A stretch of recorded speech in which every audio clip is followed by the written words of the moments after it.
Frente a 200 invitados, la novia la señaló y gritó: «¡Tú no perteneces aquí!». La empleada respondió sin levantar la voz, abriendo un sobre. En segundos, la boda más esperada del año se convirtió en el escándalo más doloroso de toda una familia. Las primeras luces del amanecer apenas comenzaban a teñir el cielo de naranja sobre los campos de la hacienda Los Robles Blancos, cuando Lucía Mariana Salgado cruzó el portón de hierro forjado con el mismo paso de siempre. Firme, silencioso, casi invisible. Era el paso que había aprendido a usar décadas atrás. El paso de quien sabe que su lugar en el mundo es servir sin estorbar, estar sin existir. Pero esa mañana, en el bolsillo interior de su delantal, cargaba algo que pesaba más que todo lo que había cargado en su vida entera. Un sobre, de papel grueso, sin nombre escrito por fuera. Y adentro, el mundo entero de un hombre. Lucía caminó por el sendero de piedra que llevaba a la entrada de servicio. A su izquierda, los robles blancos centenarios que le daban nombre a la hacienda se alzaban como guardianes silenciosos. A su derecha, el césped recién cortado todavía olía a tierra mojada por el rocío. Era el día más importante en la vida del joven heredero del grupo inmobiliario Montenegro. Era el día de su boda. Y era también el día en que Lucía Salgado tendría que decidir si seguía siendo una sombra para siempre, o si finalmente le devolvía a ese muchacho la verdad que llevaba escondida desde el primer aliento que él dio en este mundo. Apretó el sobre por encima de la tela del delantal. Sus dedos lo reconocieron como un cuerpo reconoce una herida vieja. Ya habían pasado varios días desde aquella tarde en la pequeña parroquia San Lucas del Valle, cuando el padre Tomás Reverte la había recibido en la sacristía con los ojos cansados pero firmes. «Hija», le había dicho el sacerdote anciano, tomándole las manos con esa delicadeza que solo tienen los hombres que han escuchado demasiados secretos a lo largo de una vida. «Ya cumpliste tu penitencia. Han sido demasiados años, demasiado silencio. Ahora dale a tu hijo el derecho a saber quién lo trajo al mundo». Lucía había llorado allí mismo, frente al confesionario donde tantas veces había arrodillado el alma sin poder decir nunca, en voz alta, lo único que de verdad pesaba en ella. Y el padre Tomás había puesto el sobre entre sus manos, cerrándole los dedos alrededor del papel con la firmeza de quien entrega un crucifijo en una guerra. «Tú decides cuándo, pero no mueras tú con la verdad adentro. No le hagas eso a él». Ahora, mientras empujaba la puerta de servicio de la cocina y sentía el calor del horno donde el pan recién horneado perfumaba el aire, Lucía sabía que aquel cuándo había llegado. Lo sabía sin saber por qué. «¡Por fin llegas, mujer!». La voz de Ofelia Cárdenas, la cocinera, atravesó la cocina como siempre, llena de afecto disfrazado de regaño. «Pensé que te habías arrepentido y te habías ido a ver el amanecer al campo, como hacen los enamorados». Lucía intentó sonreír. La sonrisa le salió torcida. Ofelia, que tenía la edad y la lengua de las mujeres que ya no le temen a nada, dejó la cuchara de madera dentro de la olla y se acercó secándose las manos en el delantal. «Lucía, a mí no me engañas. Llevas días con esa cara. ¿Qué te pasa, hermana? Hoy es un día de fiesta. Hoy se casa el muchacho». Y allí, en esa palabra, el muchacho, Lucía sintió que el sobre del bolsillo le quemaba como un carbón vivo. «Estoy bien, Ofelia». Su voz salió ronca, y ella misma se dio cuenta de que mentía mal. «Es que son muchos años, ¿sabes? Muchos años viéndolo crecer. Y hoy se casa. Hoy se va». Ofelia la miró con esos ojos que conocían demasiadas cosas que nunca se habían dicho en voz alta entre las dos. Asintió despacio, sin decir nada, y volvió a la olla. Pero antes, le tocó el hombro. Apenas, como quien dice, «Yo sé». «Yo siempre supe». Lucía se ató el cabello recogido con un gesto mecánico y empezó a sacar la vajilla buena del aparador. Tenía 1000 cosas por hacer antes de que llegaran los primeros invitados. Las flores blancas de los centros de mesa, las copas pulidas hasta que reflejaran las velas, los manteles bordados a mano que la difunta señora Renata había mandado traer años atrás, cuando todavía soñaba con ver casarse a su único hijo, Renata Aguilar de Montenegro, la mujer que había criado a Esteban como una madre verdadera, la mujer que, antes de morir, le había escrito a Lucía aquella carta que ahora descansaba junto a los papeles de la adopción dentro del sobre. Lucía cerró los ojos un instante. «Renata, perdóname. Tú me dijiste que se lo contara antes de que él se casara. Tú me lo pediste en tu carta. Y casi no llego a tiempo. Casi me gana el miedo. Doña Lucía, la voz alegre, viva, joven, atravesó la cocina como un rayo de sol entrando por una ventana. Lucía se giró y allí estaba él, Esteban Augusto Montenegro. Vestido todavía con ropa de andar por casa, descalzo, despeinado como cuando era niño, con esa sonrisa que ella le conocía desde antes de que tuviera dientes. «Niño», murmuró ella, sin poder evitarlo. Le decía niño desde siempre, aunque él ya fuera un hombre hecho y derecho. Esteban cruzó la cocina en 4 pasos y la abrazó, como siempre. Como cuando llegaba del colegio y corría a buscarla antes que a cualquier otra persona de la casa. Como cuando perdió su primer partido y nadie supo entender por qué se había encerrado en la habitación de servicio en lugar de buscar a sus padres. Lucía lo abrazó de vuelta, y sintió, con una claridad que nunca antes había sentido, que ese abrazo podía ser uno de los últimos que le diera siendo solo doña Lucía. Después de hoy sería otra cosa. ¿Sería todo o sería nada? Doña Lucía, ¿usted está bien? Esteban se separó un poco y la miró a los ojos. Está temblando. Es la emoción, niño. Es la emoción de verte casado. Él sonrió, pero algo en sus ojos, algo que Lucía nunca le había visto, pareció dudar por un segundo, como si una pregunta vieja, muy vieja, hubiera tocado a la puerta de su pecho sin pedirle permiso. Doña Lucía, usted siempre ha estado en todo lo importante de mi vida. ¿Sabía eso? Lucía no pudo responder. Solo asintió, mientras se mordía el labio por dentro para no llorar delante de él. Y entonces, desde la puerta principal de la cocina, una voz cortante rompió el momento. Esteban, te estoy buscando hace media hora. Beatriz Valverde apareció enmarcada en el vano de la puerta, ya peinada, ya maquillada, con una bata de seda blanca que parecía de revista. Sus ojos pasaron por Lucía como pasan los ojos por los muebles, sin verla, y al mismo tiempo, viéndola demasiado. Mi amor. Esteban se giró con la sonrisa fácil del que no entiende. Solo vine a saludar a doña Lucía. Tú sabes que ella es como... Sí, ya sé. Beatriz cortó la frase antes de que él la terminara. Como de la familia. Eso lo dices todo el tiempo. Sonrió. Pero la sonrisa no llegó a los ojos. Necesito que vengas.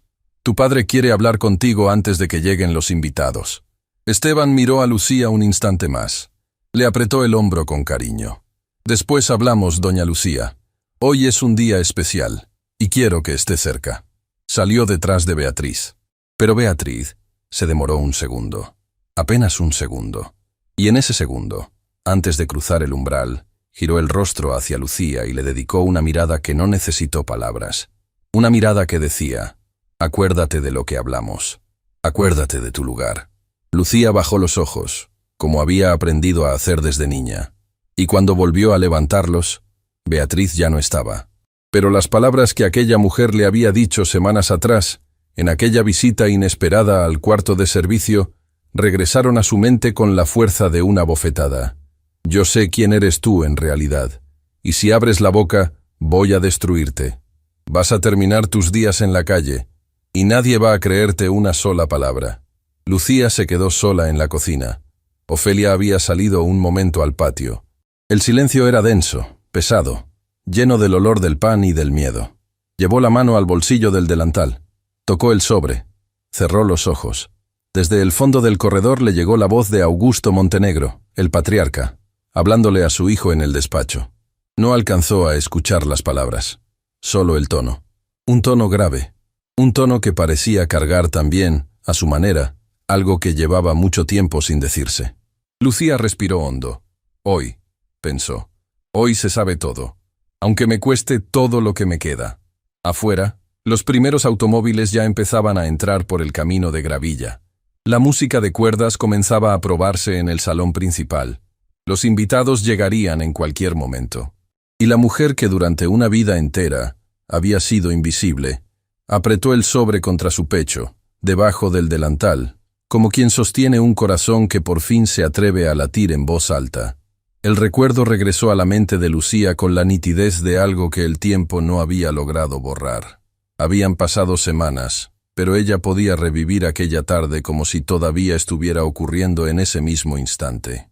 Era una tarde lluviosa, de esas en que el cielo se vuelve color plomo y las gotas golpean los cristales de la hacienda con un sonido parejo, casi musical. Lucía estaba sola en su pequeño cuarto de servicio, doblando la ropa recién planchada del joven heredero. La ventana entreabierta dejaba entrar el aroma de la tierra mojada, y por un momento ella pensó que no había en el mundo refugio más perfecto que aquel rincón apartado donde nadie la buscaba nunca, hasta que escuchó los pasos cortos, decididos, golpeando el corredor con la firmeza de unos tacones que claramente no pertenecían al servicio. Lucía levantó la vista justo a tiempo para ver la figura de Beatriz Valverde recortada contra el marco de la puerta. Sin avisar, sin pedir permiso, como si entrara en el cuarto de una empleada fuera lo más natural del mundo. ¿Puedo pasar?, preguntó la joven, aunque ya estaba dentro. Lucía dejó la prenda doblada sobre la cama y se enderezó despacio. Algo en el aire de aquel encuentro le dijo enseguida que no se trataba de una visita de cortesía. Beatriz nunca se había acercado al cuarto de servicio. Nunca había cruzado siquiera 2 palabras seguidas con ella. «Señorita Beatriz, ¿necesita algo?». La novia cerró la puerta tras de sí, suavemente, sin apuro, y caminó por el pequeño cuarto con la lentitud con que las personas marcan territorio en lugares que les resultan indignos de pisar. Sus dedos rozaron por encima la madera vieja del armario. Su mirada recorrió las paredes pintadas de un beige cansado, la virgencita en la mesita de noche, la fotografía descolorida de un hombre joven sonriendo desde un marco de plata barata. «Es tu marido, ¿verdad?», preguntó Beatriz, deteniéndose frente al retrato. «¿O era?». Lucía sintió que el aire se le hacía más espeso adentro del pecho. «Era. Falleció hace muchos años. Joaquín Salgado, según los registros parroquiales». Beatriz pronunció el nombre como quien lee una etiqueta de precio. «Trabajador rural. Murió en un accidente de obra antes de que su esposa diera a luz a un niño. Un niño que nunca fue registrado bajo el apellido del padre. Un niño que la viuda, en estado de absoluta miseria, entregó en adopción a una familia adinerada de la región pocos días después del nacimiento». Lucía sintió que las piernas le fallaban. Se sostuvo del borde de la cama. Beatriz seguía hablando con el mismo tono pausado, casi amable, como quien recita el clima de la semana. Esa familia adinerada lo crió como si fuera sangre suya. Le dio su apellido, le dio su fortuna, le dio una vida que su madre biológica jamás habría podido ofrecerle. La novia se giró por fin y la miró a los ojos. Y esa madre biológica, años después, se las arregló para conseguir trabajo en la misma casa donde su hijo crecía sin saber nada. «¿Voy bien hasta aquí?». Lucía no respondió. No podía. La voz se le había ido al fondo del pecho. «Yo no soy una mujer impulsiva, doña Lucía». Beatriz se acercó 2 pasos. «Cuando algo en una historia no me cuadra, lo investigo. Y de Esteban no me cuadraban muchas cosas. La forma en que su padre lo mira a veces, como si le debiera un perdón eterno. La forma en que tú lo cuidas, como si fuera tu propio hijo. La carta que la difunta señora Renata dejó guardada en el cajón secreto del despacho. La que tu padre Tomás también firmó como testigo». Lucía se llevó una mano a la boca. La carta. Beatriz había tenido acceso a la carta de Renata. Había estado revisando los papeles privados de la familia. «¿Cómo?». «Eso no importa, doña Lucía. Lo que importa es lo que voy a hacer contigo a partir de ahora». Beatriz sonrió. Y la sonrisa no tenía nada de novia enamorada. «Tú vas a quedarte muy callada. Vas a seguir siendo la empleada que trapea pisos y dobla camisas. Vas a sonreír cuando yo te pida algo y vas a desaparecer cuando los invitados lleguen. ¿Me estás escuchando? Señorita, si tú abres la boca, si tú te atreves a acercarte a Esteban con esa historia tuya, voy a destruirte». La voz de Beatriz bajó hasta convertirse en un susurro frío. «Voy a decirle a la familia entera que llevas décadas engañándolos, que te metiste en esta casa con malas intenciones, que vienes a sacarles dinero después de tantos años, que estás trastornada. Y créeme, doña Lucía, a una empleada vieja sin estudios, sin documentos en regla, sin un solo testigo vivo de su lado, nadie le va a creer una sola palabra». Lucía sintió cómo las lágrimas le brotaban sin permiso. pero apretó los dientes para no dejarlas caer delante de aquella joven. ¿Por qué me dice todo esto? Beatriz ladeó la cabeza, casi con curiosidad. Porque yo voy a casarme con Esteban, doña Lucía. Y necesito un Esteban entero, intacto, sin sorpresas. Un Esteban que crea que es exactamente quien siempre creyó ser. Un Esteban que firme conmigo el régimen patrimonial que mi familia necesita. Bajó los ojos hacia la fotografía del marido fallecido y luego volvió a levantarlos. Después de la boda, cuando todo esté firmado, podrás irte tranquila. Te daré una pensión generosa para que vivas tus últimos años en paz, lejos de aquí. Pero hasta entonces vas a ser invisible. ¿Estamos de acuerdo? Lucía recordó haber asentido. Apenas. Con un gesto pequeño que le había costado el alma. Beatriz se acomodó la cartera sobre el hombro. Sonrió de nuevo, esta vez con dulzura impostada, y caminó hacia la puerta. «Ah, doña Lucía, una última cosa». Se detuvo con la mano en la perilla. «Si crees que el viejo padre Tomás de la parroquia te va a defender si yo decido contar mi versión, infórmate mejor. Los sacerdotes ancianos también se equivocan. Y a veces, cuando un escándalo amenaza a una familia poderosa, las arquidiócesis prefieren transferir a los párrocos problemáticos a parroquias muy lejanas. ¿Me explico?» Y se fue. Lucía se desplomó sobre la cama. Lloró sin hacer ruido durante largo rato, con la cara hundida en una camisa recién planchada de Esteban, sintiendo que el mundo se le caía encima por segunda vez en la vida. La primera había sido cuando le entregó al niño recién nacido a la familia Montenegro. La segunda era ahora, cuando una mujer a la que ni siquiera conocía bien le estaba arrancando el último derecho que creía tener, el derecho a la verdad antes de morir. Pero entonces, aquella misma noche, algo había cambiado dentro de ella. Había salido al pasillo con la excusa de llevar un té, y al pasar frente al despacho del señor Augusto, había escuchado, sin querer, una conversación entre el patriarca y su hijo. «Esteban, hay cosas en esta familia que tú no sabes, cosas que tu madre, que en paz descanse, me hizo prometer que te iba a contar antes de que te casaras». «Padre, ¿qué cosas?» «Hijo, cosas que cambian quién uno es, o mejor dicho, que aclaran de dónde uno viene en realidad». Lucía había seguido caminando, con el corazón disparado en el pecho. Había entendido, en ese instante exacto, que el viejo Augusto Montenegro siempre había sabido la verdad, y que también él, a su manera, llevaba años cargando el peso de un secreto que ya no quería seguir llevando solo, pero algo lo había detenido, algo que ella no había logrado descifrar entonces. Lo descubriría después, cuando Ofelia, esa misma noche, le tocó la puerta del cuarto y se sentó en el borde de la cama, con un vaso de leche tibia entre las manos. «Hermana, ¿hasta cuándo? ¿Hasta cuándo vas a dejar que esa muchacha te trate como si fueras menos que un mueble?» Lucía intentó negar. Intentó decir que no pasaba nada. Pero Ofelia la miró con esa firmeza vieja de las amigas verdaderas y le agarró la mano. «Yo no sé bien qué hay entre tú y este niño, pero algo hay. Algo grande. Lo veo desde el primer día que llegaste a esta casa». Le apretó los dedos.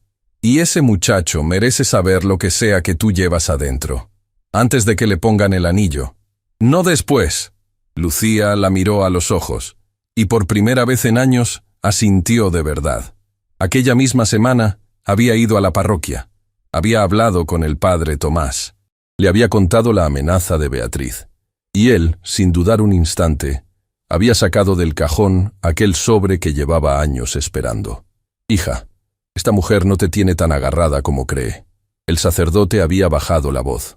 «Hay cosas de ella, de su familia, que también deben ser dichas, y yo tengo cómo demostrarlas». Y entonces, mientras la luz de la tarde entraba por los vitrales de la pequeña iglesia, le había contado a Lucía un detalle más. Un detalle que ella jamás se hubiera atrevido a imaginar. Un detalle que, ahora, en la cocina de la hacienda, y con la música de la boda empezando a sonar al fondo, le hacía apretar el sobre contra el pecho con una fuerza nueva, porque ya no era solo su verdad la que estaba dentro del papel, era también la verdad de Beatriz. Los primeros automóviles comenzaron a aparecer por el camino de gravilla, cuando la mañana ya había madurado en una luz limpia, casi blanca, que caía sobre la hacienda los robles blancos, como si el cielo entero, quisiera ser testigo de lo que estaba a punto de ocurrir. Lucía Mariana Salgado los vio llegar desde la ventana lateral de la cocina, escondida detrás del visillo de encaje, con las manos todavía húmedas del agua con la que acababa de pulir las copas de cristal. Eran tantos, demasiados, mujeres con vestidos largos que parecían cortados por las tijeras de los cuentos. Hombres que descendían de los autos con la lentitud de quienes saben que están siendo mirados. Choferes con guantes oscuros que sostenían las puertas como si abrieran cofres. Y entre todos ellos, brillando bajo el sol como si nada le pesara, la familia Valverde haciendo su entrada triunfal.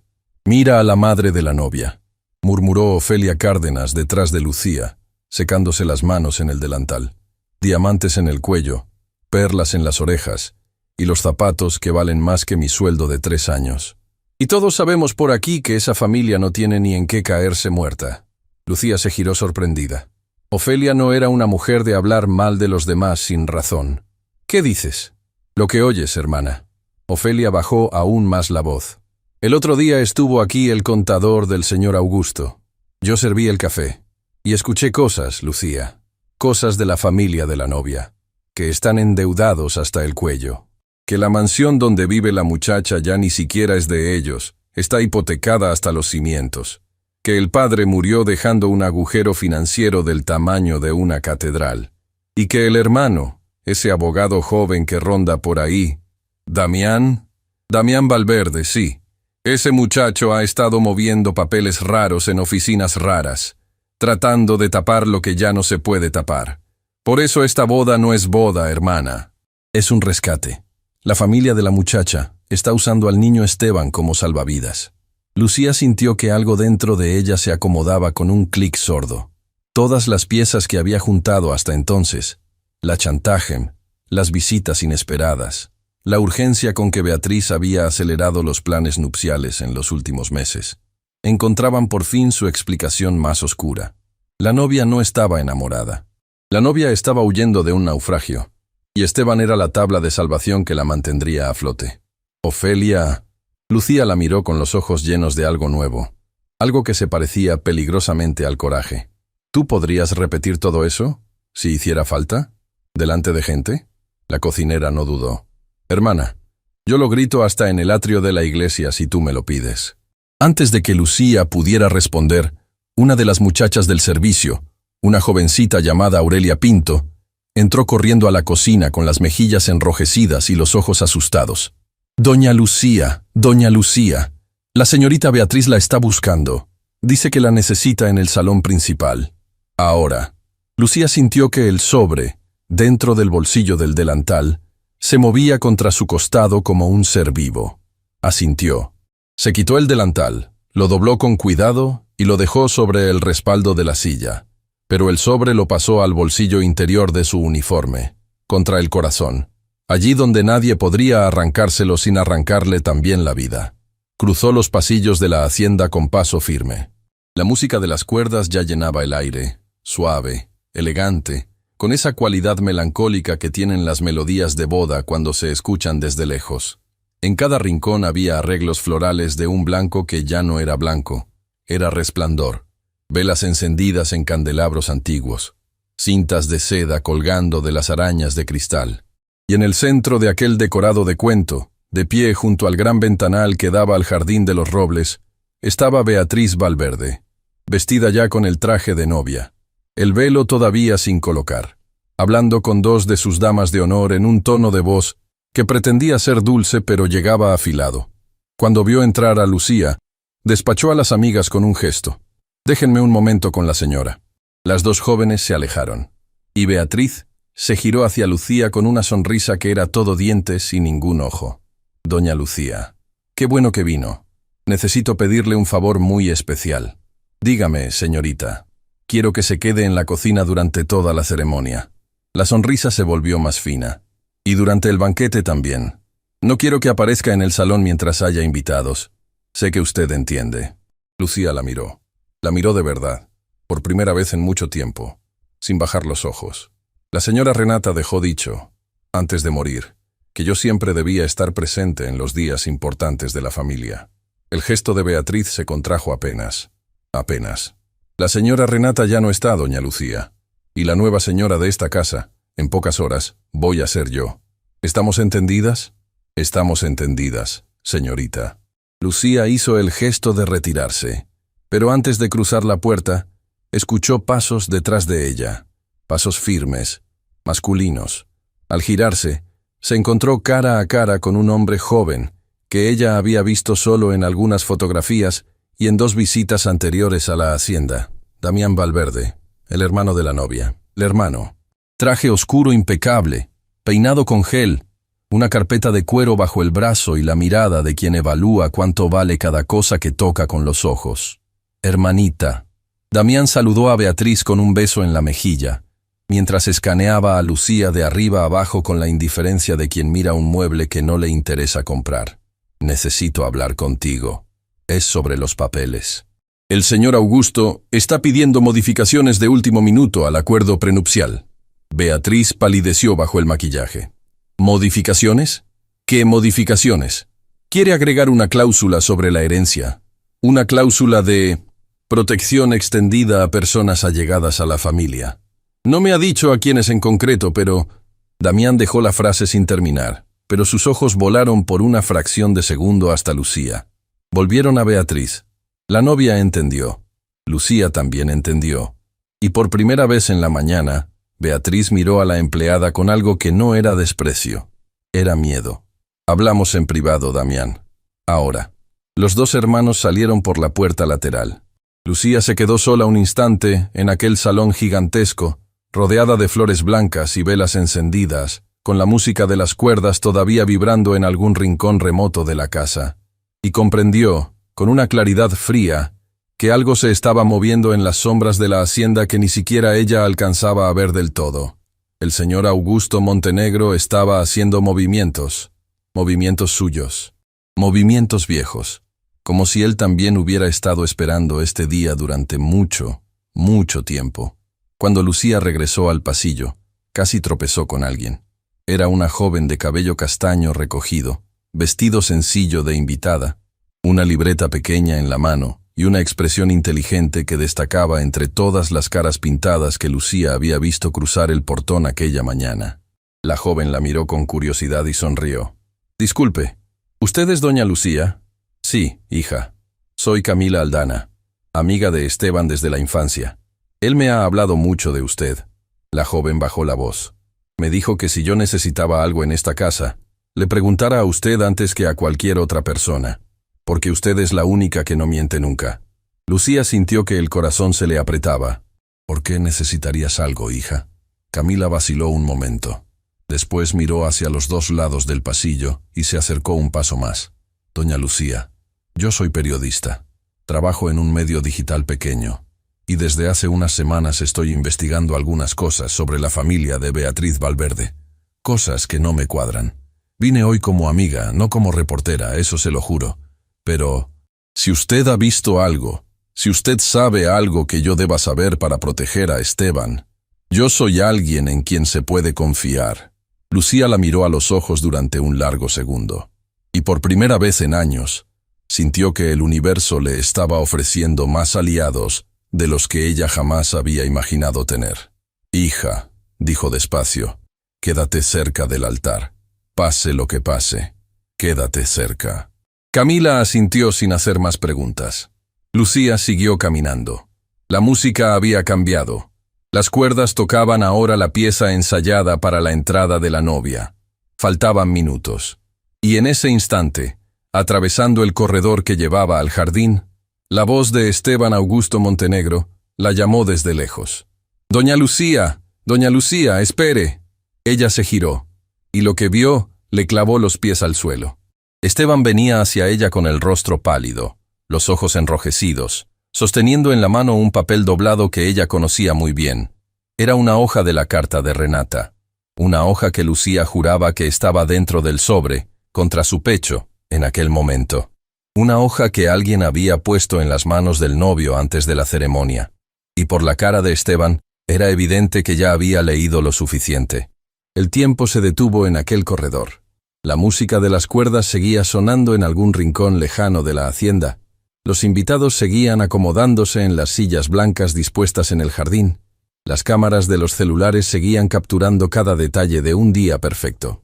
Pero allí, en el pasillo de servicio que olía a lavanda y a cera vieja, Lucía Mariana Salgado y Esteban Augusto Montenegro se miraban como si entre los dos no existiera nada más que aquel papel arrugado en la mano del joven.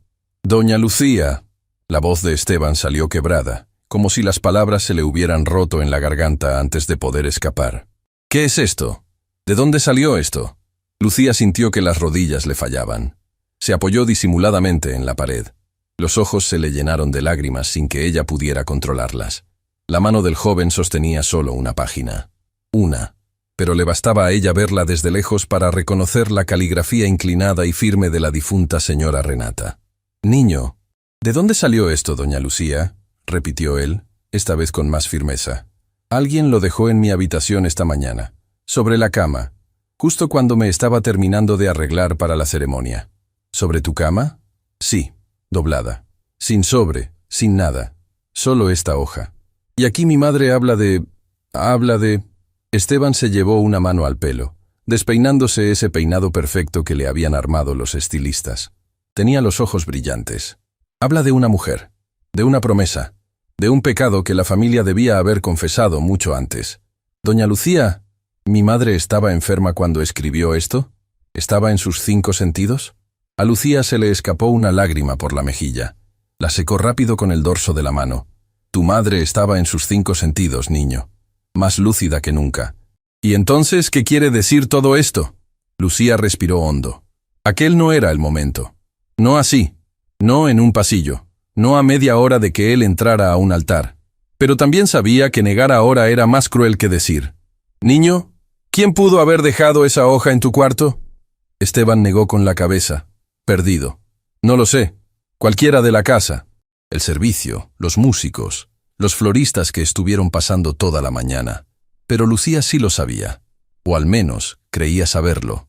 Solo 2 personas en el mundo conocían la existencia exacta de aquella carta y dónde había estado guardada todos esos años. Augusto Montenegro y el padre Tomás Reverte. Y de los 2, solo uno tenía acceso libre al cajón secreto del despacho. Era el patriarca. Era él quien había hecho llegar aquella hoja a las manos de su hijo. Pero si era él, solo podía ser por una razón. El viejo Augusto había decidido que la verdad ya no podía esperar ni un minuto más. Había escogido el día más público, la ceremonia más vista, el escenario más imposible. Y había dejado caer la primera ficha del dominó. «Niño». Lucía tomó las manos de Esteban entre las suyas. Sus dedos viejos, agrietados por los años de trabajo, envolvieron aquellas manos jóvenes que alguna vez ella había sostenido cuando el muchacho apenas sabía caminar. «Yo necesito hablar contigo, pero no aquí, no ahora. Doña Lucía, voy a entrar a casarme en menos de media hora». «Lo sé. Y mi madre, en esta carta...» La voz de Esteban se quebró del todo. Bajó la mirada hacia el papel y empezó a leer en voz baja, casi para sí mismo, como quien necesita escuchar las palabras para creerlas. «Hijo mío de mi alma, si algún día llegas a leer estas líneas, es porque la mujer que te entregó al mundo finalmente reunió el coraje que yo siempre supe que tendría. Honra a las 2 madres que te amamos. Una te dio la vida, la otra te dio los días». Lucía cerró los ojos. Las lágrimas le caían ahora libremente. «Doña Lucía». Esteban levantó la cara y la miró con una expresión que era pregunta, era miedo, era ternura, era todo a la vez. «¿Por qué siento que esta carta habla de usted?» El corredor entero pareció contener el aliento. Lucía abrió la boca para responder, pero antes de que pudiera articular la primera palabra, una voz alegre y autoritaria atravesó el pasillo desde el otro extremo. «Esteban, ¿estás listo? El padre ya está en el altar y los invitados ya están todos sentados». Era Augusto Montenegro, el patriarca, vestido con un traje gris perla impecable, con la corbata azul que Renata le había regalado en su última Navidad juntos, caminando hacia ellos con el bastón de madera que usaba más por costumbre que por necesidad. Cuando vio a su hijo con la hoja en la mano, y a Lucía con los ojos llorosos, no se detuvo, no vaciló. Siguió caminando con la misma firmeza, hasta que estuvo frente a los 2. «Padre», dijo Esteban con voz temblorosa, Alguien dejó esto en mi habitación. Augusto miró el papel, miró a Lucía, y después miró a su hijo con la expresión grave de los hombres que llevan muchos años cargando palabras. Lo sé, hijo. ¿Lo sabes? Fui yo quien lo dejó. Lucía levantó la mirada hacia Augusto, sorprendida y agradecida al mismo tiempo. El viejo patriarca le devolvió una mirada brevísima, casi imperceptible, en la que cabían décadas enteras de respeto silencioso. Padre, ¿qué está pasando? ¿Por qué hoy? ¿Por qué a esta hora? ¿Por qué no podía dejarte entrar a ese altar sin saber quién eres tú en realidad, hijo? Porque tu madre Renata, antes de morir, me hizo prometer que tú sabrías la verdad antes de jurarle amor a una mujer. Y porque he sido un cobarde durante demasiados años. Lo siento. Esteban se tambaleó. Augusto lo sostuvo del codo. ¿Quién es mi madre, padre? ¿Quién es mi madre biológica? Augusto Montenegro miró a Lucía, y después de toda una vida de silencios, finalmente se hizo a un lado, como quien le cede la palabra al único dueño legítimo de aquella historia. Lucía se llevó la mano al pecho, sintió el sobre, sintió el corazón, y por primera vez en décadas, no bajó la mirada cuando un Montenegro la miró a los ojos. Niño, dijo con la voz más firme de su vida, tu madre soy yo. El silencio que siguió fue tan absoluto que se podía escuchar el latido de las hojas en los árboles del jardín. Esteban no se movió, no habló, no respiró. Sus ojos pasaron del rostro de Lucía al rostro de su padre, del rostro de su padre a la página en su mano, y de la página, otra vez, al rostro de la mujer que durante toda su vida había sido para él la silueta cariñosa que servía el desayuno en la cocina y que le doblaba las camisas con un cuidado que ningún otro miembro del servicio había tenido jamás. «¿Doña Lucía?», dijo finalmente con una voz que ya no era de hombre sino de niño perdido. «Sí, niño, soy yo». «¿Pero cómo? ¿Pero por qué?» Lucía intentó sostener su propia voz. «Yo era muy joven cuando perdí a tu padre, Joaquín. Murió en un accidente de obra antes de que tú nacieras, y yo me quedé sola en el mundo, con un bebé en el vientre y sin un solo techo donde dormir. Tu madre Renata y tu padre Augusto se enteraron de mi situación, y me ofrecieron darte una vida que yo jamás habría podido darte. Te entregué a ellos pocos días después de tu nacimiento, pensando que así te estaba salvando». Esteban escuchaba con una quietud absoluta. «Y muchos años después, cuando ya tú eras un niño que corría por estos pasillos, busqué este trabajo en la hacienda. No para reclamarte, no para cambiar nada, solo para verte crecer de lejos, para asegurarme de que estuvieras bien. Tu madre Renata siempre lo supo, y nunca, nunca me hizo sentir que sobraba en esta casa». Las lágrimas corrían ya libremente por las mejillas de Lucía, y por primera vez en su vida, también corrían por las mejillas del joven. «¿Por qué nunca me lo dijo?», preguntó él, en un susurro. «Porque era una promesa, niño. Porque tu madre Renata y yo decidimos que tú debías crecer libre, sin sentirte dividido entre dos mujeres que te amábamos por igual. Y porque...». Lucía vaciló un instante, pero después siguió. «Porque ya no había nada que callar. Porque alguien me amenazó hace unas semanas con destruirme si yo te lo decía antes de la boda». Esteban levantó la cabeza. «¿Quién?». Lucía no respondió. No le hizo falta. La mirada de Augusto Montenegro, al lado de ella, lo dijo todo. «Beatriz». El nombre quedó suspendido en el aire del corredor como una sentencia. Esteban dio un paso atrás, después otro. Se llevó las manos a la cabeza, despeinándose por completo aquel peinado de novio. Sus ojos buscaban un punto fijo en el suelo, como si el mundo entero acabara de inclinarse y necesitara encontrar la línea del horizonte para no caerse. «¿Beatriz lo sabía? ¿Beatriz sabía que tú, eras mi madre?» Lucía asintió. Lo descubrió hace unas semanas, investigando documentos de la familia, y vino a mi cuarto a amenazarme.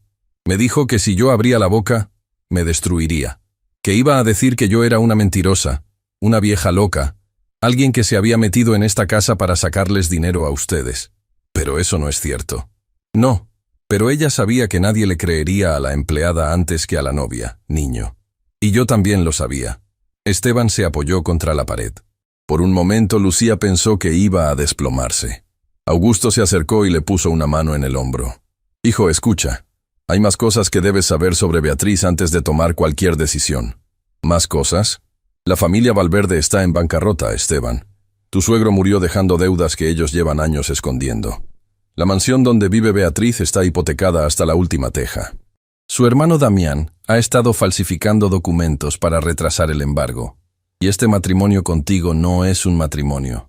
Es un rescate financiero. ¿Cómo sabes todo eso, padre?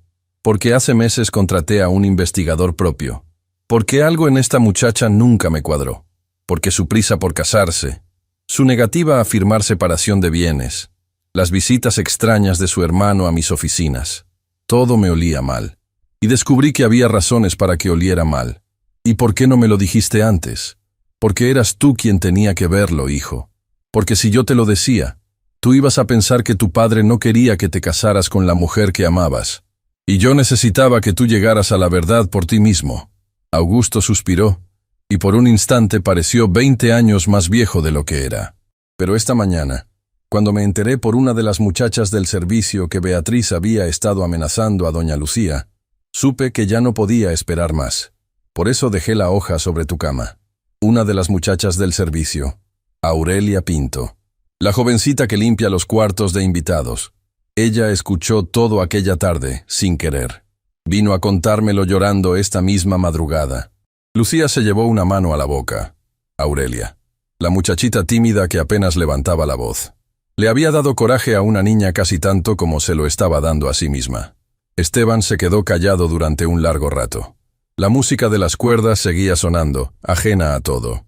Los invitados seguían esperando, ajenos a todo.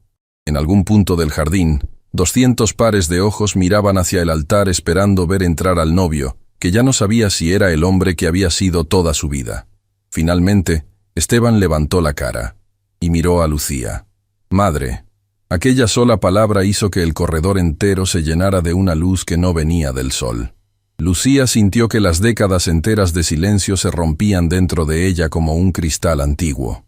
No pudo sostenerse más. Se abrazó a Esteban con la fuerza de quien lleva una vida esperando un abrazo. Y él la abrazó de vuelta. Sin dudas, sin reservas, como si hubiera estado ensayando aquel abrazo desde que era un bebé en una casa que no era la suya. Augusto Montenegro miró hacia otro lado para que ellos no lo vieran llorar. Pero el momento duró poco. Porque del otro extremo del corredor, otra voz, esta vez femenina y aguda, los interrumpió con la fuerza de un cristal rompiéndose. ¿Qué está pasando aquí? Era Beatriz Valverde, vestida ya de novia por completo, con el velo colocado, con el ramo blanco entre las manos enguantadas. Detrás de ella venía Damián, su hermano, y 2 de las damas de honor. Beatriz vio el abrazo. Vio a Augusto con los ojos enrojecidos. Vio el papel en la mano de Esteban.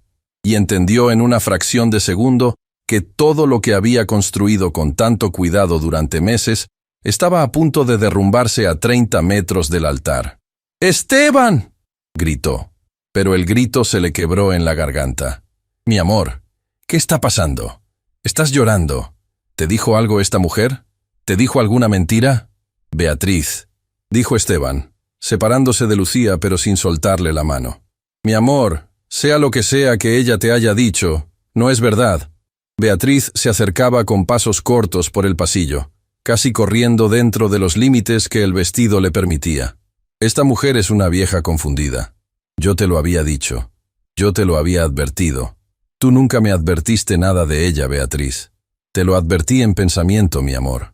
Yo siempre supe que algo raro había con ella. Esa manera de mirarte. Esa cercanía que no le correspondía.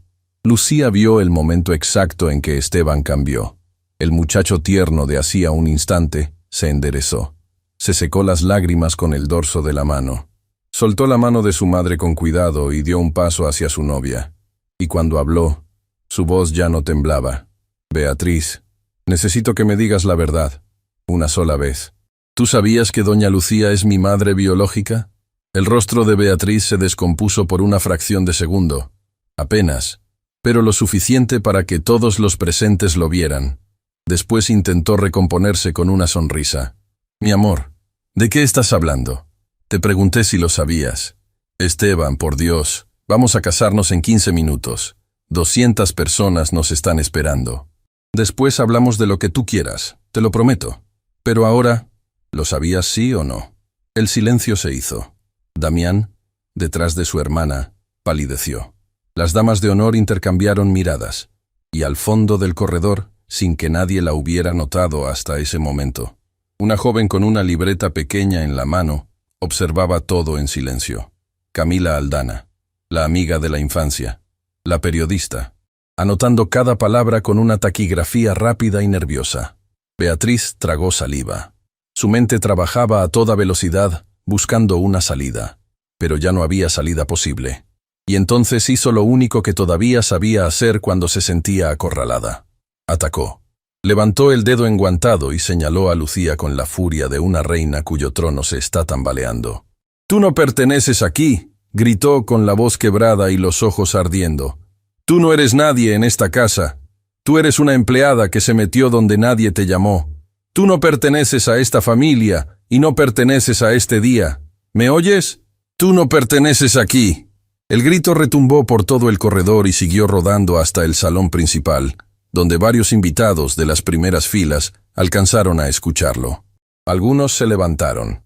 Algunos sacaron los celulares. La música de las cuerdas se interrumpió. Lucía Mariana Salgado no bajó la mirada. No se encogió. No retrocedió ni un paso. Llevó la mano al bolsillo interior de su uniforme. Y sacó el sobre. El sobre apareció en la mano de Lucía Mariana Salgado, como aparece una vela encendida en mitad de un apagón. Pequeño, sencillo, y sin embargo, capaz de inclinar el peso del mundo entero hacia el lado de la verdad. Beatriz Valverde lo vio, y por primera vez en toda la mañana, su rostro perdió la firmeza que el maquillaje había estado sosteniendo a duras penas. Un parpadeo, una mano enguantada que se cerró sobre el ramo blanco con demasiada fuerza, una sonrisa intentada que no terminó de formarse en los labios. «¿Qué es eso, doña Lucía?» La voz de la novia salió fina, casi infantil, como si una niña pequeña se hubiera infiltrado dentro del cuerpo majestuoso de la mujer vestida de blanco. Lucía no respondió. No le habló a ella. No le hablaría a ella nunca más mientras la verdad estuviera viva entre los dos. Se giró hacia Esteban Augusto Montenegro, su hijo, y le tendió el sobre con las dos manos. Como quien entrega un regalo largamente postergado, como quien deposita un corazón en otro corazón. «Niño, esto te pertenece. Siempre te ha pertenecido. Me costó muchos años entregártelo, pero hoy es el día». Esteban tomó el sobre con dedos temblorosos. Lo miró por fuera. No tenía nombre escrito, solo el papel grueso, color hueso, ligeramente arrugado por las semanas que había pasado contra el pecho de su madre. Lo abrió con cuidado, como quien abre algo sagrado. Adentro había 3 cosas. La carta completa de Renata Aguilar de Montenegro, cuya primera página él ya había leído. Los papeles originales de su adopción, con los sellos de la parroquia y los nombres firmados por todos los testigos. Y un tercer sobre, más pequeño, sellado, con una sola palabra escrita por fuera, con la caligrafía cuidadosa del padre Tomás Reverte: verdades. Esteban sostuvo los 3 elementos con manos que apenas le respondían. El corredor entero parecía haberse vuelto irreal. Detrás de Beatriz, su hermano Damián Valverde había palidecido hasta el color de la cera. Las damas de honor se habían apartado un paso, instintivamente, como quien se aparta del lugar donde está a punto de caer un rayo. Y al fondo, junto a la pared, Camila Aldana seguía anotando con la mano firme y los ojos atentos de quien está presenciando algo que va a recordar el resto de su vida. Beatriz dio un paso hacia adelante. Su voz volvió a salir, esta vez con el tono más dulce que pudo fabricar. «Mi amor, no leas eso ahora. Por favor, sea lo que sea, podemos resolverlo después de la ceremonia. Tu padre, tu madre. No les hagas pasar este momento delante de los invitados. Te lo pido por lo que tenemos». Esteban levantó la cara hacia ella y la miró como si la estuviera viendo por primera vez. «Beatriz, ¿lo que tenemos?» «Sí, mi amor. Lo que hemos construido. Nuestros planes. Nuestra vida juntos. Beatriz, hace 5 minutos le gritaste a esta mujer que no pertenecía aquí. Hace 5 minutos la señalaste con el dedo delante de mi padre, delante de tu hermano, delante de mis empleados. ¿Y ahora me hablas de lo que tenemos? Estaba alterada, mi amor. Es el día de mi boda. Estoy nerviosa. Esta mujer me confundió. Me hizo pensar cosas que... ¿Qué cosas, Beatriz? Beatriz tragó. La respuesta no le venía. Por primera vez en toda su vida, su mente brillante no encontraba la mentira adecuada. Esteban bajó la mirada al sobre pequeño que llevaba la palabra verdades por fuera. Lo abrió. Era una hoja escrita a máquina, con letra apretada y precisa. Estaba firmada al pie por el padre Tomás Reverte. Y debajo de la firma del sacerdote venía una segunda firma, la de un señor mayor, de apellido extranjero, que Esteban no reconoció en el primer momento. Empezó a leer en voz baja, pero la voz se le fue elevando sola, como pasa cuando la indignación encuentra dueño. Yo, Tomás Reverte, párroco de la parroquia San Lucas del Valle, en compañía del señor Edmundo Brasi, contador certificado y tío materno de la señorita Beatriz Valverde, declaramos lo siguiente, bajo nuestra entera responsabilidad civil y moral. Primero, que la familia Valverde se encuentra en estado de quiebra técnica desde hace varios años, con un nivel de endeudamiento que supera ampliamente cualquier patrimonio recuperable. Beatriz abrió la boca, la cerró, volvió a abrirla. Esteban, eso es... Segundo, que la mansión familiar de los Valverde fue hipotecada en su totalidad, y que la propiedad ya no pertenece a la familia, sino a una entidad financiera que ha venido postergando el embargo por gestiones del joven Damián Valverde, abogado, quien ha presentado documentación con irregularidades graves para retrasar el procedimiento. Damián cerró los ojos. La carpeta de cuero que sostenía bajo el brazo se le resbaló al suelo. Nadie la levantó. Tercero, que la señorita Beatriz Valverde, conocedora del estado financiero real de su familia, planificó deliberadamente acercarse al joven Esteban Augusto Montenegro, único heredero del grupo inmobiliario Montenegro, con el propósito explícito de obtener acceso patrimonial mediante el matrimonio. Como prueba documental de esta intención, adjuntamos a este sobrecopias de mensajes escritos enviados por la señorita Valverde a su hermano Damián durante los últimos meses, en los cuales se discute abiertamente el plan. Esteban levantó la cara del papel. Dentro del sobre pequeño había, efectivamente, una segunda hoja con capturas de mensajes impresas. Las miró por encima sin leerlas en voz alta. Pero las miró el tiempo suficiente para que toda la sangre se le fuera de la cara. Beatriz, esos mensajes son falsos. Beatriz, aquí está tu nombre. Aquí está tu manera de escribir. Aquí están las fechas. Damián los habrá inventado para arruinarme. Mi hermano y yo hemos peleado mucho últimamente. Mi amor, tú no sabes. ¿Damián los inventó? Esteban miró al hermano de su novia. ¿Es eso cierto? Damián Valverde no respondió. Tenía los ojos clavados en el suelo, en la carpeta caída, en sus propios zapatos lustrados que de pronto le parecían los zapatos de un extraño. Cuando finalmente habló, su voz salió ronca, casi avergonzada. No, Esteban, yo no inventé nada. Los mensajes son reales. Beatriz se giró hacia su hermano con una furia que ni siquiera intentó disimular. ¡Damián! Beatriz, hasta aquí llegamos. La voz del joven abogado tembló. Yo no voy a dejar que arruines a otra familia para tapar lo nuestro. Ya hicimos demasiadas cosas mal. Yo me he mirado al espejo todas las mañanas durante meses preguntándome cuándo iba a tener el coraje de parar. Hoy es el día. Beatriz dio un paso atrás, después otro. Su rostro se descompuso en una serie de gestos sin nombre, mezcla de furia, de miedo, de la incredulidad pura de quien creía tener todo controlado, y descubre, en cuestión de minutos, que no controlaba absolutamente nada. Ustedes están conspirando contra mí. Su voz subió. Ustedes están conspirando contra mí porque saben que voy a ser la nueva señora de esta casa. Esto es una emboscada. Augusto Montenegro, que hasta ese momento había permanecido en silencio apoyado en su bastón, dio 2 pasos hacia adelante. Y cuando habló, lo hizo con esa voz baja y controlada de los hombres que han mandado durante toda su vida sin necesidad de gritar. Señorita Valverde, esta casa no le va a pertenecer a usted, ni hoy ni nunca, y le ruego que recoja su velo, su ramo y su dignidad lo más rápido que pueda, porque dentro de muy pocos minutos Voy a salir al jardín a anunciarles a los invitados que la ceremonia se cancela. No puede hacer eso. Puedo hacerlo, señorita. Esta es mi hacienda. Esta es mi familia. Y este es mi hijo. Y por amor a mi hijo, voy a hacer lo que tenga que hacer. Beatriz miró a Esteban con los ojos llenos de lágrimas que de pronto parecían genuinas, o al menos lo más cerca de genuinas que ella podía llegar a llorar. Esteban, mi amor, no le creas a tu padre, no le creas a esa mujer. Yo te amo de verdad. Todo lo demás se puede arreglar. Yo te juro que se puede arreglar. Esteban la miró durante un largo segundo. Y aquella mirada fue la mirada más triste que Lucía le había visto nunca a su hijo. Beatriz, yo te conocí hace casi 2 años. Casi 2 años en los que tú me hiciste creer que me amabas. Casi 2 años en los que yo te presenté a mi padre, a mis amigos, a la mujer que me crió y a la mujer que siempre estuvo en mi casa cuidándome, sin que yo entendiera por qué.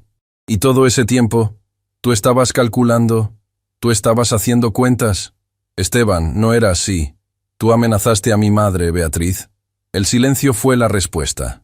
Esteban dio un paso hacia ella, no con violencia, con tristeza. Tú entraste al cuarto de servicio de doña Lucía y la amenazaste con destruirla si me decía la verdad. Yo solo quería protegernos a nosotros, mi amor. ¿Protegernos de qué, Beatriz? ¿De que yo conociera a mi propia madre? Beatriz no pudo responder. Se llevó las 2 manos a la boca enguantada, y por primera vez en toda la mañana, las lágrimas que le corrían por el rostro fueron lágrimas que nadie podía haber fabricado. Eran las lágrimas de la derrota, de la máscara cayéndose en el peor escenario posible, de la mujer brillante que había construido una catedral entera de mentiras, y que veía cómo las piedras se desplomaban una tras otra, en cámara lenta, delante de 200 invitados que ya empezaban a asomarse al corredor desde el salón principal, atraídos por los gritos.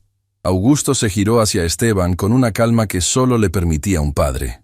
«Hijo, yo voy a salir a hablarles a los invitados. Tú quédate aquí adentro. Tu madre te necesita, y tú la necesitas a ella». Esteban asintió sin palabras. Augusto, con el bastón firme, caminó por el corredor en dirección al salón principal, pero antes de cruzar la puerta, se detuvo. Se giró hacia Beatriz por última vez, y le dijo, con una serenidad terrible: «Señorita, mi esposa Renata, antes de morir, me dio un consejo que yo recuerdo todos los días. Me dijo: Augusto, cuídale el corazón a nuestro hijo, porque algún día va a aparecer una mujer que va a querer entrar en él por la puerta equivocada». Yo pensé durante años que ella se había equivocado, porque nunca me imaginé que alguien hiciera lo que usted hizo. Hoy descubro que mi esposa, como siempre, tenía razón. Y salió. Lucía no se atrevió a moverse. Esteban tampoco. Beatriz se quedó parada en mitad del corredor, con el ramo blanco cayéndosele de las manos, los pétalos rodando por el suelo de mármol, el velo arrastrándose detrás de ella como la cola de un fantasma. Damián, su hermano, intentó acercarse. Ella lo rechazó con un gesto. «No me toques. Tú me traicionaste. Tú me traicionaste delante de todos. Beatriz, yo te salvé. Algún día lo vas a entender. No te quiero ver nunca más en mi vida». Y se sentó. Allí mismo, en un escalón del corredor.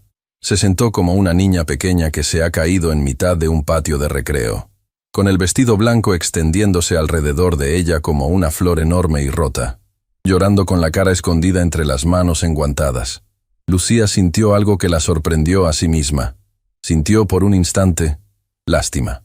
Lástima por aquella mujer joven que había llegado tan lejos para nada. Lástima por la familia Valverde que había caído tan bajo en silencio durante años.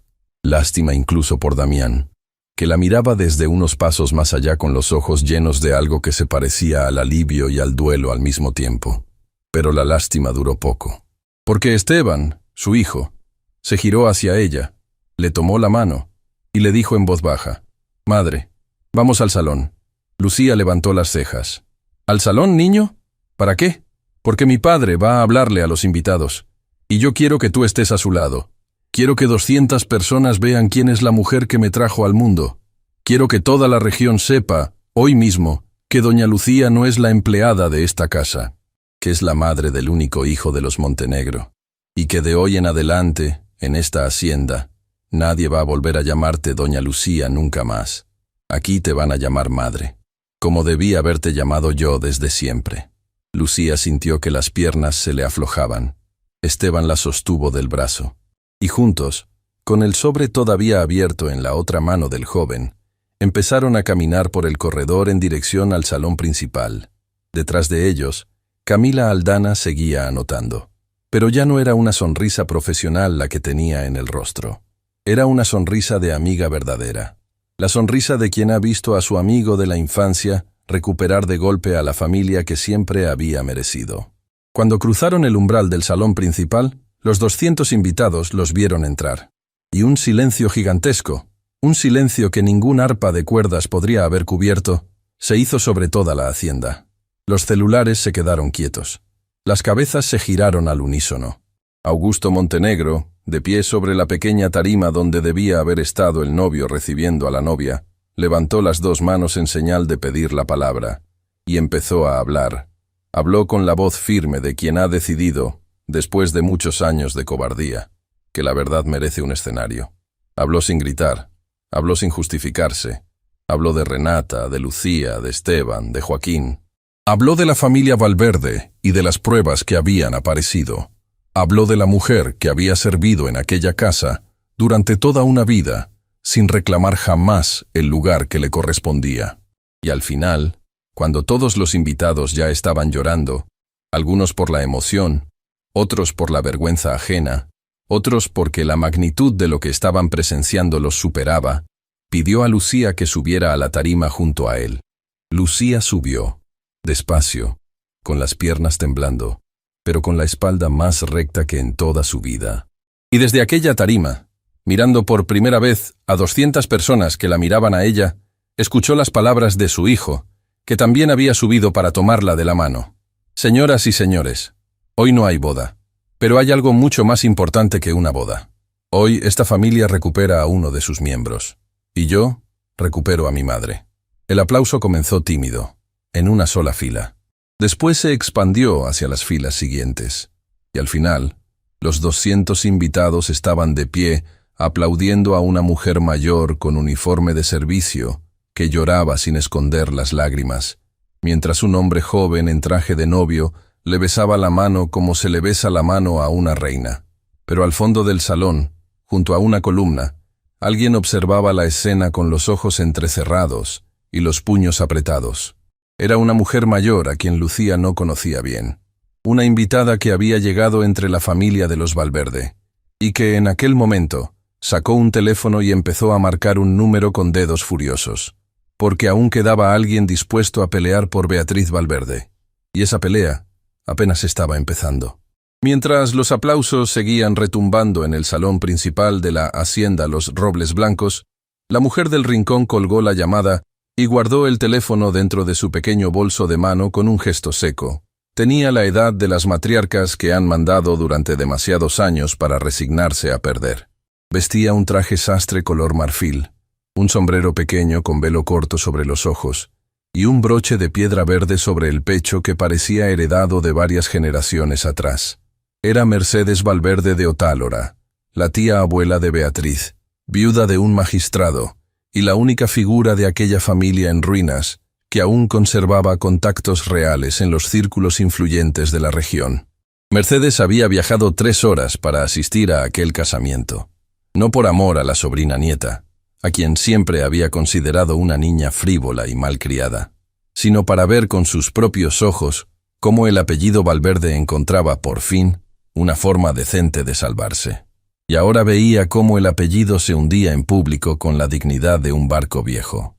Caminó hacia la salida del salón con paso firme, ignorando los aplausos, ignorando las miradas, ignorando incluso a su sobrino Damián, que la vio pasar y bajó los ojos avergonzado.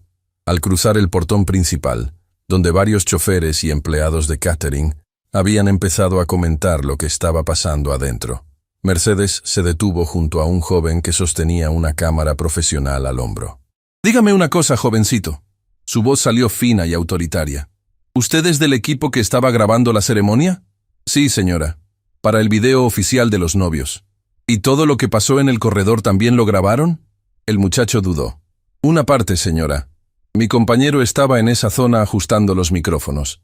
Mercedes sonrió. Una sonrisa que no era sonrisa. Necesito una copia del archivo.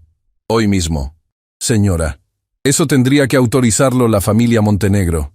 La familia Montenegro acaba de cancelar la boda. Y mi sobrina ha sido humillada delante de 200 personas con acusaciones que merecen ser aclaradas legalmente. Yo le voy a pagar muy bien si me hace llegar ese material. El joven no respondió. Solo apretó la cámara contra su pecho y dio 2 pasos hacia atrás. Mercedes Valverde de Otálora lo miró durante un largo segundo. Después, se giró sin despedirse y caminó hacia su automóvil.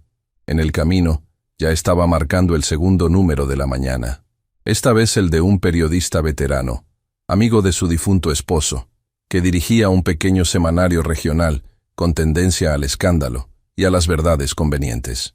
Mientras hablaba, sin saberlo, alguien la observaba desde una ventana del piso superior de la hacienda. Camila Aldana, la joven periodista, que había salido del salón apenas terminó la ovación.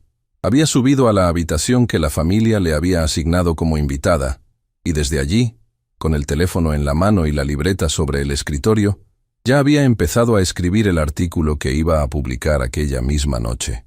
Camila vio a Mercedes acercarse al camarógrafo, la vio hablarle, la vio sacar la billetera. Y entendió en un segundo lo que estaba pasando. Bajó las escaleras corriendo.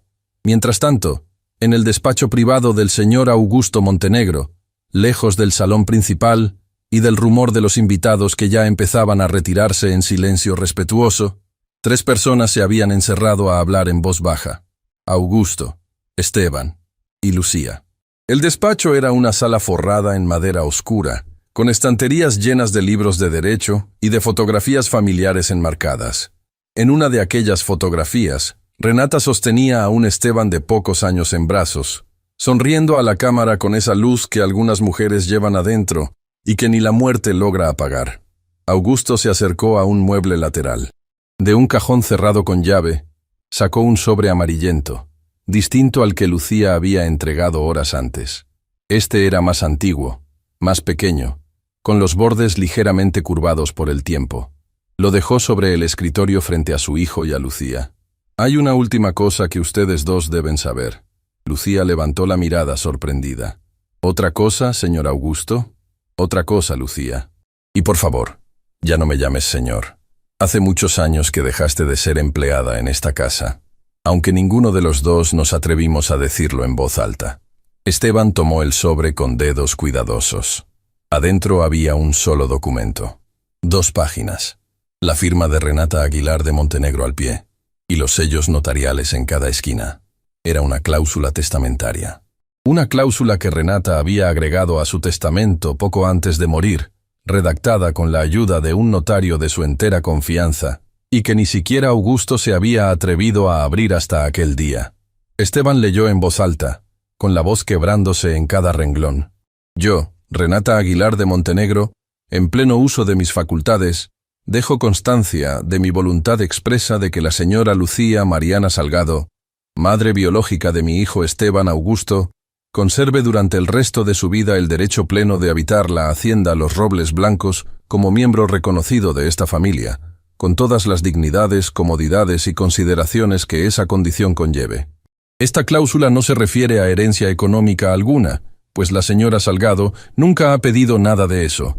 Se refiere únicamente al derecho moral de pertenecer al lugar donde su hijo creció. Pertenece quien ama, y ella amó a este niño todos los días de su vida en silencio. Lucía se llevó las manos a la boca. Las lágrimas le corrían sin parar, sin que ella siquiera intentara secarlas. Renata, murmuró. Mi señora Renata. Augusto bajó la cabeza. Mi esposa redactó esto pocas semanas antes de fallecer. Me hizo prometer que solo lo abriríamos el día en que tú, Lucía, te atrevieras finalmente a hablar.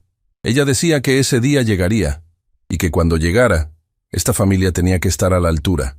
Esteban abrazó a su madre, esta vez sin cámaras, sin invitados, sin testigos. Solo los 3 en aquella sala llena de libros y de luz tenue. Y por primera vez, Lucía dejó de llorar de tristeza y empezó a llorar de algo nuevo, de algo que ella no había llorado nunca en su vida adulta. Empezó a llorar de paz. Cuando salieron del despacho, Camila Aldana los esperaba en el pasillo.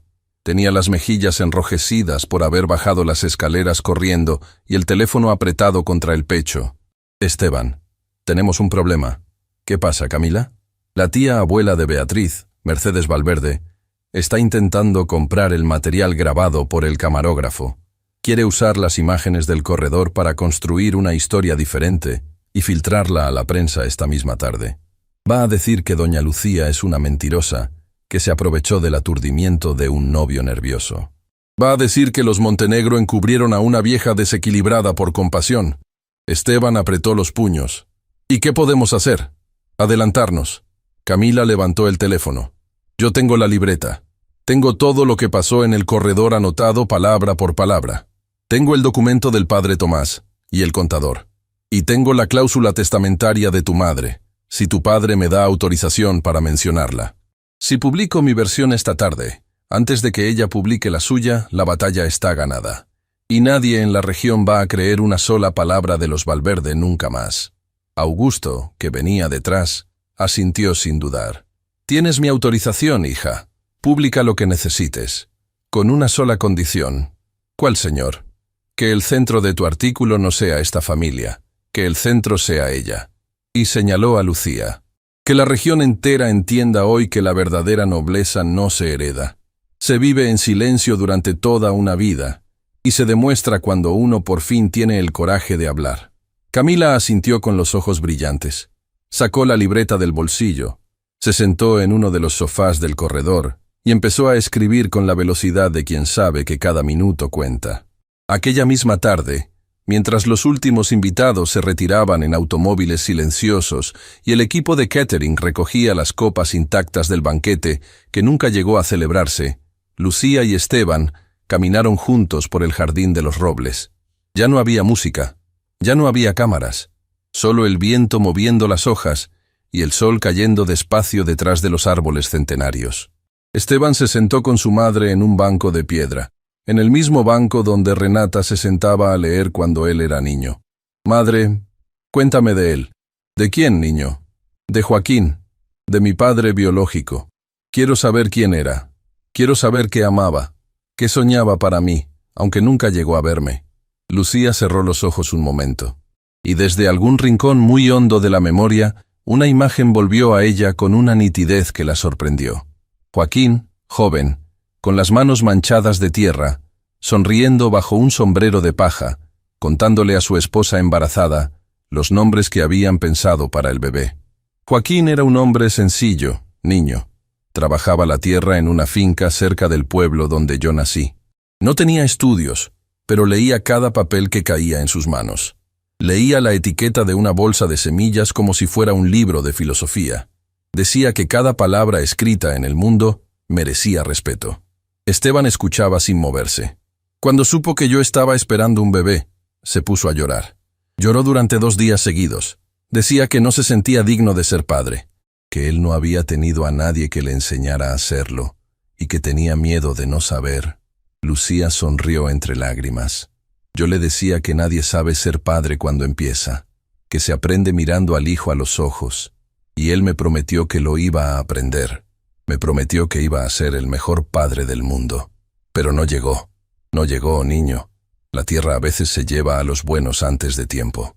Y a mí me dejó sola con un bebé en el vientre y con todas las promesas de él guardadas adentro de mí, sin saber a quién devolvérselas. Esteban tomó la mano de su madre y le dijo, con la voz más serena que ella le había escuchado en toda la mañana: Madre, yo voy a ser el padre que él no llegó a ser.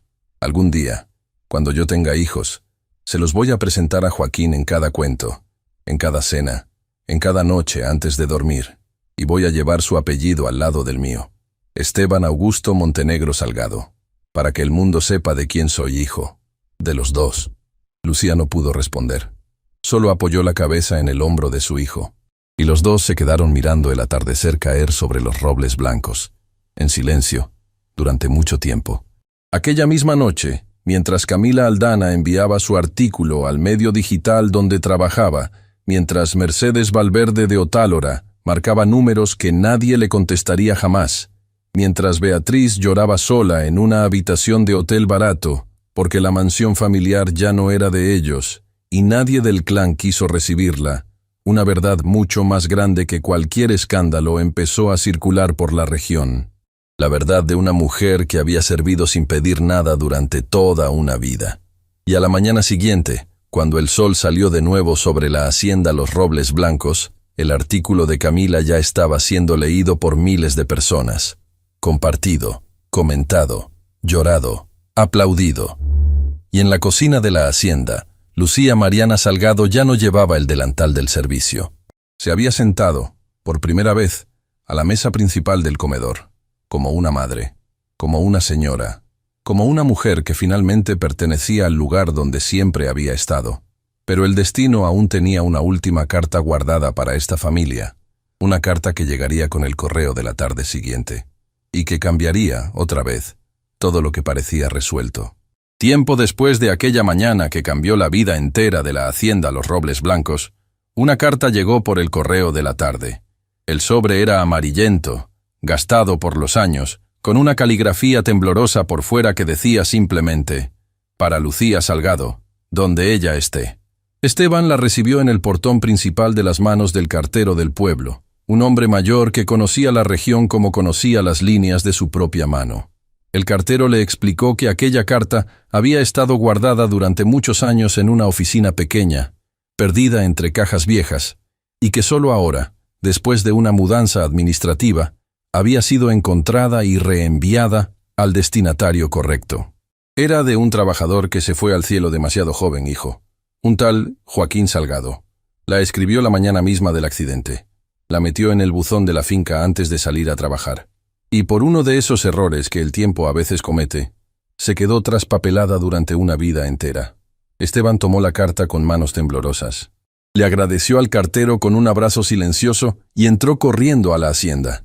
Lucía estaba sentada en el comedor principal, con un libro abierto sobre la mesa, leyendo bajo la luz de la lámpara. Levantó la vista cuando vio entrar a su hijo con aquel sobre en la mano, y por la cara del joven, supo enseguida que algo importante venía adentro. «Madre, esto es para ti». Lucía lo recibió. Reconoció la caligrafía antes de reconocer el nombre.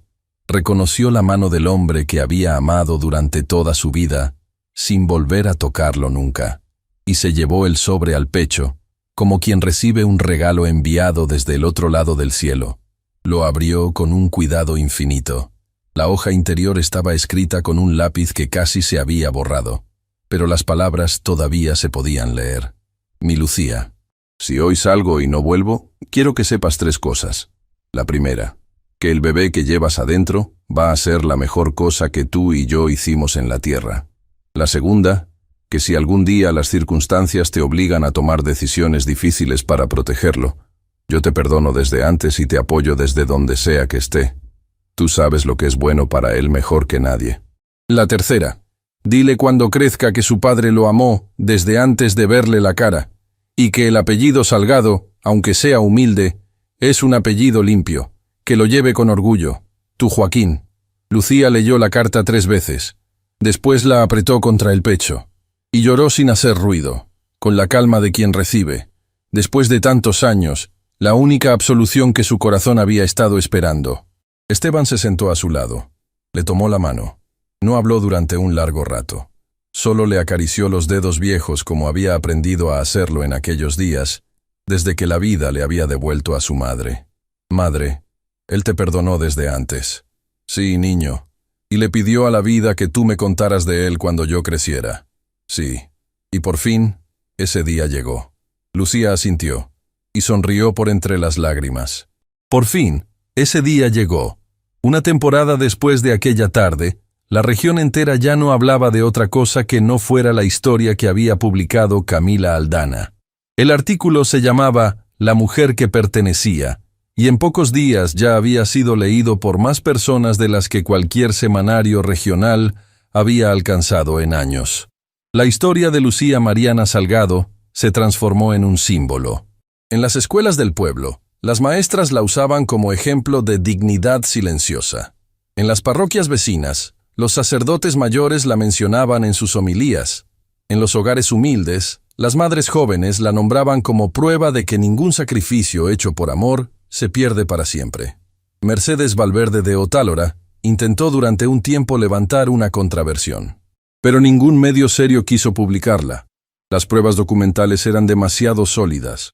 La voz de Camila Aldana se había vuelto la voz autorizada de la región, y el clan Valverde, que durante décadas había vivido del prestigio del apellido, vio cómo ese prestigio se evaporaba en cuestión de semanas. Damián Valverde fue el único de la familia que tuvo el coraje de presentarse en la hacienda algunos días después de la boda cancelada. Vino solo, sin abogados, sin discursos preparados. Le pidió perdón a Esteban en la puerta principal. Le pidió perdón a Augusto en el despacho. Y le pidió perdón a Lucía en la cocina, donde la encontró tomando un té con Ofelia Cárdenas. La cocinera, que nunca había sido mujer de tragar palabras, se quedó callada por respeto al momento. «Doña Lucía, no vine a pedir nada, solo a decirle que mi hermana tomó decisiones que yo permití por debilidad, y que durante el resto de mi vida voy a cargar con esa vergüenza. Si algún día hay algo en lo que yo pueda servirle a esta familia, mi puerta estará abierta. Aunque sé que la suya, con razón, podría no abrirse para mí». Lucía lo miró durante un largo rato, sin rencor, sin dulzura impostada, solo con la verdad limpia que ya le salía sola desde aquella mañana. «Hijo, cuando un hombre joven aprende a pedir perdón sin excusas, ya está empezando a salvarse. Vete tranquilo y cuídate». Damián salió de la hacienda con los ojos llenos de lágrimas que él no había llorado ni siquiera por su propia hermana. Aquella misma temporada abandonó la abogacía y se mudó a una ciudad pequeña donde abrió una pequeña oficina dedicada a defender, gratuitamente, a familias en riesgo de desalojo. Nunca volvió a la región. Pero algunos años más tarde, una carta breve llegó a la hacienda contando que se había casado, que tenía un hijo y que al niño le había puesto, como segundo nombre, el de un trabajador rural que él nunca había conocido en persona, pero del que había leído en un artículo. Joaquín. Beatriz Valverde no volvió a aparecer públicamente durante mucho tiempo. Algunas voces decían que se había ido del país. Otras, que vivía en un pequeño departamento alquilado en una ciudad cercana, sostenida por la ayuda discreta de una vieja amiga del colegio.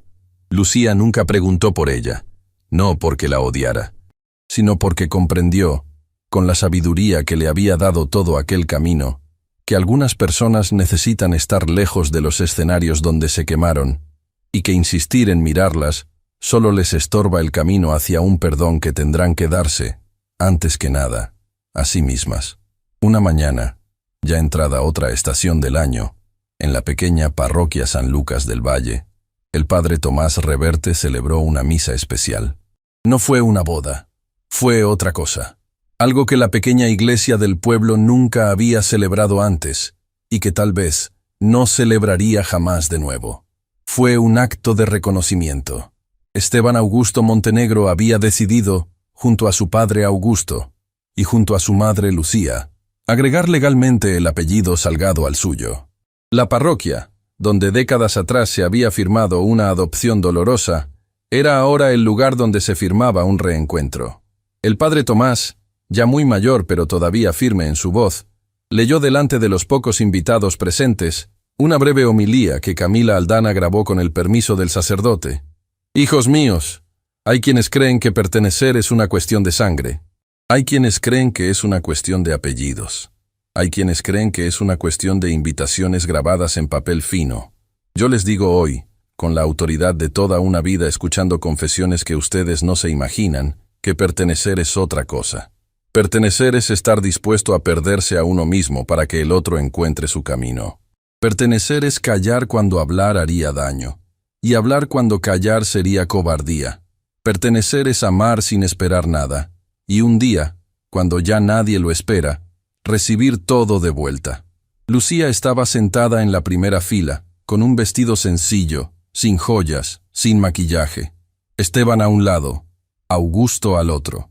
Ofelia Cárdenas, en la segunda fila, lloraba sin disimular junto a Aurelia Pinto, la jovencita que había tenido el coraje de denunciar lo que escuchó. Camila Aldana grababa con el respeto de quien sabe que está documentando algo que va a quedar. Cuando el padre Tomás terminó, miró directamente a Lucía y le dijo, con una sonrisa cansada y luminosa: «Hija, tú nunca tuviste que pedir permiso para pertenecer. Tú perteneciste desde el primer día». Lucía bajó la cabeza. Pero esta vez, no por costumbre vieja, sino para que las lágrimas no le cayeran sobre el libro de los evangelios que tenía sobre el regazo. Aquella tarde, después de la ceremonia, la hacienda recibió a una pequeña reunión íntima. No hubo música de cuerdas, no hubo 200 invitados, no hubo cámaras profesionales ni vestidos de revista. Solo una mesa larga en el jardín, debajo de los robles blancos centenarios, con flores silvestres en lugar de arreglos importados. Pan recién horneado por Ofelia. Un guisado lento que llenó el aire de un olor que ninguno de los presentes olvidaría. Augusto se puso de pie con su copa de vino. Levantó la mano para pedir silencio. Y miró a Lucía, sentada frente a él. Quiero decir solo una cosa. Durante muchos años de mi vida, yo me sentí culpable. Pensé que había recibido en mi familia un regalo que no merecía. Pensé que cargaba un secreto que algún día me destruiría. Hoy, mirando esta mesa, me doy cuenta de que estaba equivocado. Hizo una pausa. La voz le tembló un poco, pero siguió. El regalo que recibimos no fue un niño, fue una mujer. Una mujer que confió en una promesa nuestra cuando estaba en el momento más oscuro de su vida. Una mujer que volvió a entrar en esta casa de puntillas, sin reclamar nada, durante todos estos años. Una mujer que nos enseñó, sin abrir la boca, lo que de verdad significa amar a un hijo. Lucía no pudo más. Se levantó, se acercó a Augusto, y los dos se abrazaron delante de toda la mesa. Dos personas mayores que durante toda una vida se habían respetado en silencio y que finalmente podían respetarse en voz alta. Esteban, desde su silla, levantó la copa con los ojos brillantes. A mi madre Renata, que está mirando esto desde el cielo y que sonríe, lo sé. A mi padre Joaquín, que escribió una carta de perdón antes de irse y que llegó justo a tiempo. A mi padre Augusto, que cargó un secreto durante años por amor a esta casa. Y a mi madre Lucía, la mujer que pertenece, la mujer que siempre perteneció. Levantaron las copas, brindaron en silencio. Los robles blancos crujían suavemente con la brisa de la tarde. Y así, debajo de aquellos árboles que habían visto crecer generaciones enteras de aquella familia, terminó la historia de una mujer que durante toda una vida fue invisible para que un niño tuviera futuro, y que un día, cuando la verdad finalmente encontró la voz, descubrió que el lugar al que pertenecía nunca había estado lejos. Estaba ahí, justo donde había estado siempre, esperándola con las puertas abiertas y los brazos extendidos. Porque pertenecer, hijos míos, no es cuestión de apellidos, ni de vestidos, ni de invitaciones grabadas en papel fino. Pertenece quien ama, pertenece quien sacrifica sin pedir nada a cambio. Pertenece quien dice la verdad cuando es más fácil callar. Y los que gritan, tú no perteneces aquí, son, casi siempre, los únicos que no pertenecen a ningún lado.